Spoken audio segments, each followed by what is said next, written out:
Hello Year 11, a quick whiz through the 2022 example papers for Macbeth, part of your literature, paper 1, exam preparation, focusing on Shakespeare. Quick warm-up question then on the screen. What do these images tell us about what the examiner wants to see from an excellent literature response?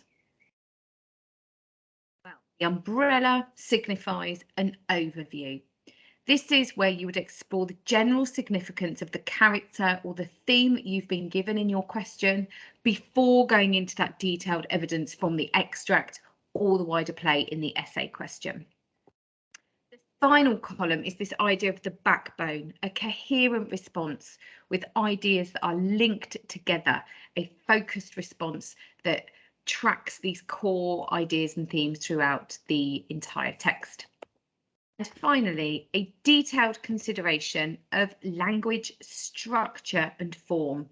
You are showing that you can dig down, drill into and explore connotations of single word choices and structures to create a particular effect. This video is focusing on the Macbeth question. Here is the exemplar material for 2022. It's the same as previous years. You have 2 questions that you have to answer. The first one is a shorter amount of time dedicated to it, 20 minutes, 15 marks available, focusing on an extract. The second question, longer amount of time suggested to spend on it, 40 minutes and 25 minutes available, with 5 of those being for spelling, punctuation and grammar. So let's read these questions that we're going to provide you with some prompts in order to get going with your own independent writing today. Read the extract on the opposite page, then answer the following question. Look at how Macbeth speaks and behaves here. How do you think an audience might respond to Macbeth at this point in the play? Refer closely to details from the extract to support your answer. So that first extract question is a character question focusing on Macbeth. The second one, write about Lady Macbeth and how she is presented at different points of the play. So this particular paper is 2 character questions. Of course, one of them may indeed be a theme question, a thematic question on, say, kingship and tyranny, or appearance versus the reality, power, ambition, etc. The main themes in Macbeth. Okay, so this is the extract. I'm going to ask you to pause this video and read through this extract yourself. Once you've read through this extract, I want you to think about these questions that are on the right-hand side, and I will read those out shortly. So just pause the video and read through this extract.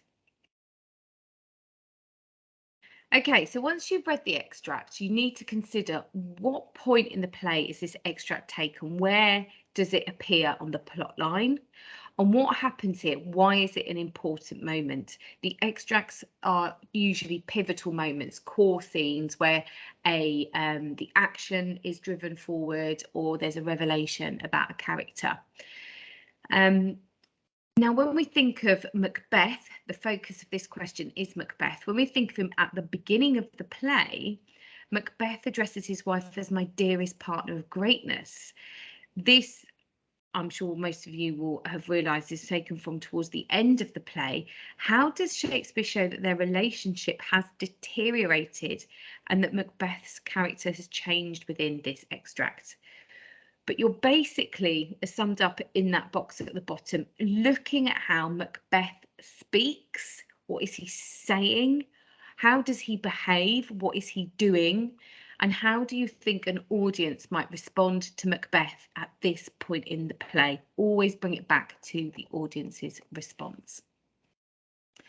Now, give yourself a pat on the back if you were one of the many students who I'm sure named the place this is taken from. Act 5, Scene 5. The battle for Scotland is at its height, and Macbeth, in the throes of action, learns that his wife has died. Once shown to be such a strong and persuasive influence on Macbeth, this moment is significant because it reveals the extent to which their relationship has deteriorated. At the beginning of the play, Macbeth is celebrated as brave and noble, but his language here shows he's quite morose, despondent, and increasingly isolated. He's becoming quite macabre and down in the way he's speaking, and the way he just mentions she should have died hereafter. He doesn't dwell on the news of his wife's death. The counter argument is he's saying actually she had a lot more life left, she should have died hereafter. But you know, there is a key argument here that actually their relationship has deteriorated massively. So here are some prompts. The purpose of this video and this session isn't for us to tell you what to write. You should be forming your own ideas now at this stage in the GCSE course, but these are some prompts that can help you. How does Macbeth speak and behave here?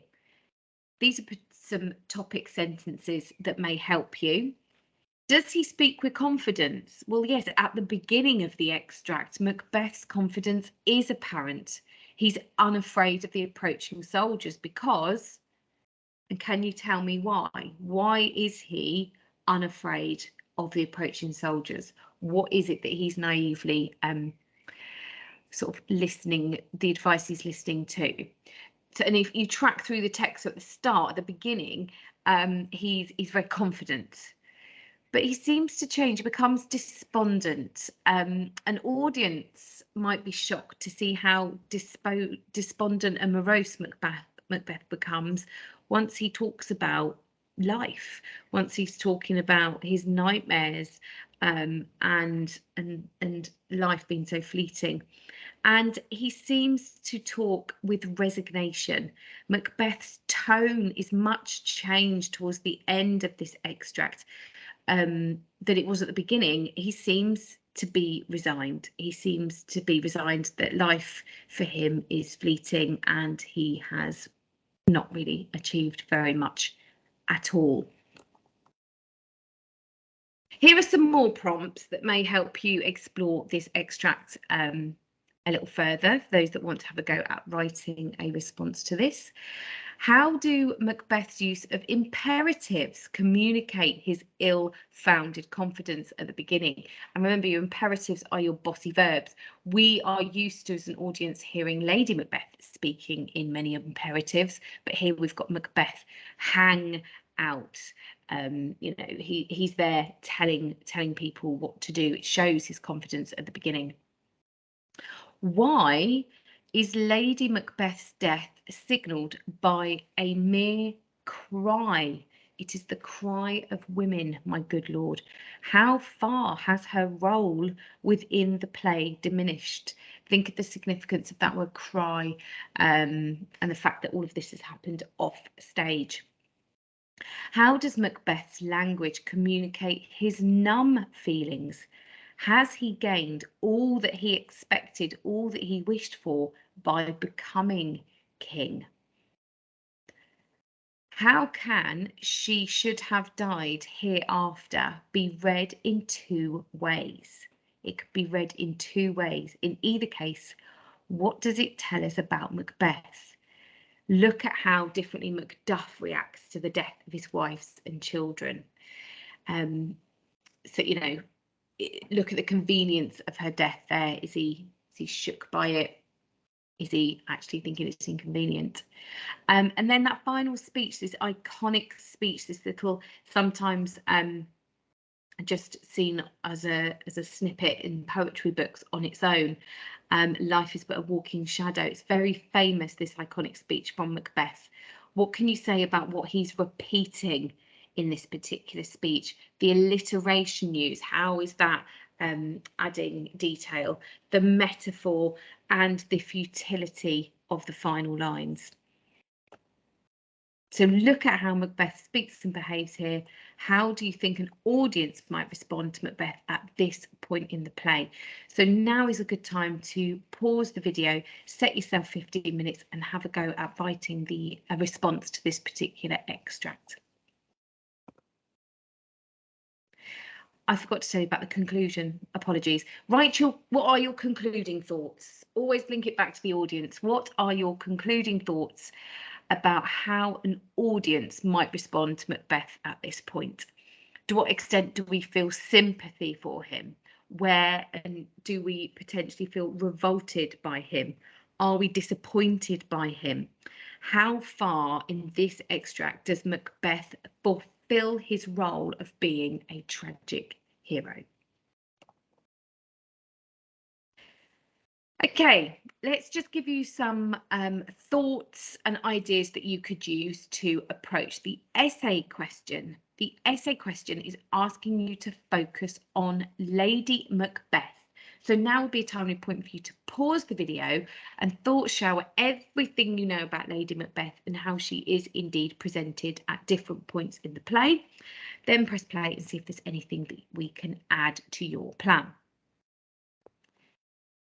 So think about Lady Macbeth at the very beginning. How does Lady Macbeth first react to her husband's letter? What do we see as an audience about her character revealed through her learning the news that he is going to become king? How does Lady Macbeth turn on the head the audience's expectation of female behaviour throughout this play? Which manipulative strategies does Lady Macbeth use on her husband? Pour thine spirit in thy ear, for example. How does Lady Macbeth deal with the immediate aftermath of King Duncan's murder? Think about how she took control and showed quite determination and power with her use of imperatives in her quotations for that particular moment. How does Lady Macbeth's influence begin to diminish as Macbeth arranges for the murder of Banquo? Be innocent of the deed, knowledge of the deed, dearest Chuck. Think about her influence and the respect for the couple begin to diminish. How does Lady Macbeth continue to support her husband in Act 3? Think about Banquo's ghost and how she continues to provide support for him there. And finally, how does Act 5 show the extent of Lady Macbeth's deterioration? What does Shakespeare tell us about the psychological implications of violence and the impact that guilt has on this character? So now would be a good time for you to pause the video, set yourself 40 minutes and have a go at answering this question. Okay, here are some thoughts and ideas about how does the presentation of Lady Macbeth fit into the play as a whole. And this particular PowerPoint will be shared on Satchel 1 and via email, and then you can use those links to find additional reading at the British Library. How does this presentation of Lady Macbeth fit into the play as a whole? The most familiar, recognisable reading of Lady Macbeth's role in the play is that she is the puppet master who pulls, often mercilessly yanks, at Macbeth's strings. Several aspects of her portrayal in Act 1, Scene 5 add to this view. When Macbeth enters, not only does she shape and direct his behaviour, she also speaks significantly more than he does. Macbeth's utterances are concise and practical, whereas hers are expansive, detailed, and richly embroidered with imagery, reflecting the elaborate workings of a mind masterminding a dastardly plan. The perception of Lady Macbeth as the powerful motivating force behind the couple's scheme is of course sharpened in Act 1, Scene 7, when, using terrifying images of infanticide and her undaunted mettle, she taunts Macbeth for his lack of masculine resolve and reignites his passion to pursue power at any cost. However, the view that insecurities lurk within Macbeth's outward strength connects our extract with her final appearance in the play. In Act 5, Scene 1, in this later scene, after the Macbeth's killing spree, Lady Macbeth's mind is infected by guilt and madness, as opposed to being possessed by demonic powers, which we hear a reference in Act 1, Scene 5. Her speech is presented in loose, unravelling prose, where questions, repetitions, and reversals show a fully exposed frailty and an anxiety that all the perfumes of Arabia will not sweeten her little hand. As well as her vulnerability having developed between Act 1, Scene 5 and this final encounter with her, in the latter scene, her attitude towards darkness shows progression too.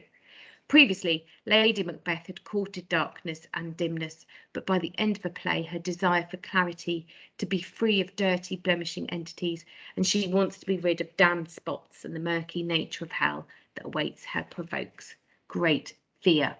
That is actually from the extract where she's going mad, isn't it? Out, out, brief candle. No, sorry, that's Macbeth, where she's trying to wash her hands.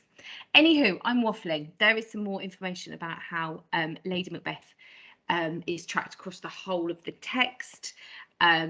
This, of course, is prompts for the essay that you can do on the 2022 example material.